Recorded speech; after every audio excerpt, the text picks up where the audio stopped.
আসসালামু আলাইকুম বন্ধুরা, আপনারা সকলে কেমন আছেন? আশা করি আল্লাহর রহমতে সকলে ভালোই আছেন। আমিও আলহামদুলিল্লাহ ভালো আছি। তো বন্ধুরা, এটা কি ফল কেউ বলতে পারবেন? বলতে পারলে কমেন্টে জানাবেন। আর এখন তো অনেক ফলই প্রায় বিলুপ্তির পথে। এখন আর এই সমস্ত ফল খুব বেশি একটা দেখা যায় না। তো গ্রাম থেকে নানু এসেছে, নানুকে দেখতে গিয়েছিলাম মামার বাসায়। তো ওখান থেকেই দিয়েছে ফল। তো এটাকে আমরা মেখে খাবো লবণ আর মরিচ দিয়ে। আর এই ফলটা কিন্তু শুকনা মরিচ দিয়ে খেতেই মজা হয়। কারা কারা এই ফলটা খেয়েছেন এভাবে মরিচ দিয়ে মেখে অবশ্যই কমেন্টে জানাবেন। আর কার কার কাছে কেমন লাগে জানাতে ভুলবেন না।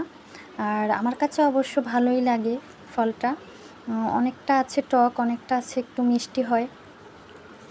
তো এটা মোটামুটি ছিল, বেশিও টক ছিল না, বেশিও মিষ্টি ছিল না, ভালোই লেগেছিল।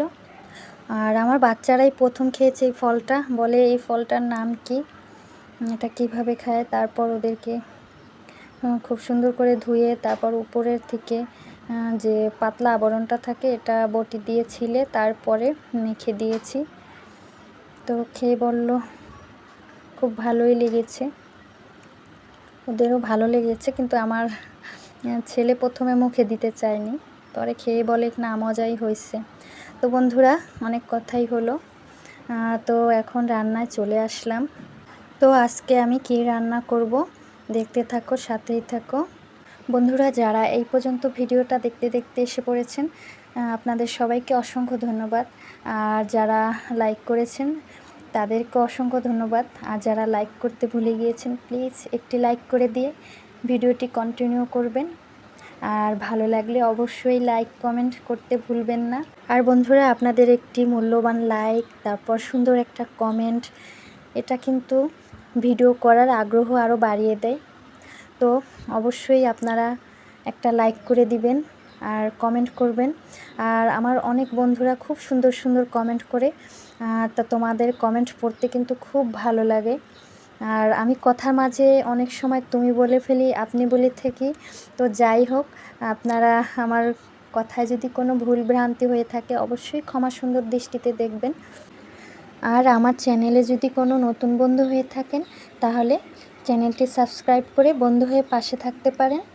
আর ভিডিওটা দেখতে দেখতে যদি ভিডিওর কোনো অংশ আপনাদের কাছে ভালো লেগে থাকে তাহলে অবশ্যই পাশের বেল আইকনটি প্রেস করে রাখতে পারেন, যাতে আমি ভিডিও ছাড়া মাত্র নোটিফিকেশন আকারে পৌঁছে যায় আপনাদের কাছে সবার আগে।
আপনারা দেখতেই পেলেন যে আমি কিন্তু মশলাটা খুব সুন্দর করে কষিয়ে নিয়েছি।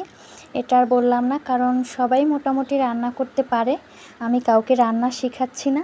আমি কিভাবে রান্না করি এটাই আপনাদের সাথে শেয়ার করলাম। যদি কোনো নতুন রাঁধুনি হয়ে থাকেন তাহলে এটা দেখে নিতে পারেন। নতুন রাঁধুনি বলতে যারা নতুন রান্না শিখতেছেন তারা অবশ্য দেখে নিতে পারেন। আমি ডিসক্রিপশন বক্সে গরুর মাংস পেঁপে কিভাবে রান্না করতে হয় আমি দিয়ে দেব, যার প্রয়োজন হবে ডিসক্রিপশন বক্স থেকে দেখে নেবেন। বন্ধুরা, পেঁপে দিয়ে গরুর মাংস রান্না কেমন হলো অবশ্যই কমেন্টে জানাবেন। তো আজকের মতো বিদায় নিচ্ছি, আল্লাহ হাফেজ।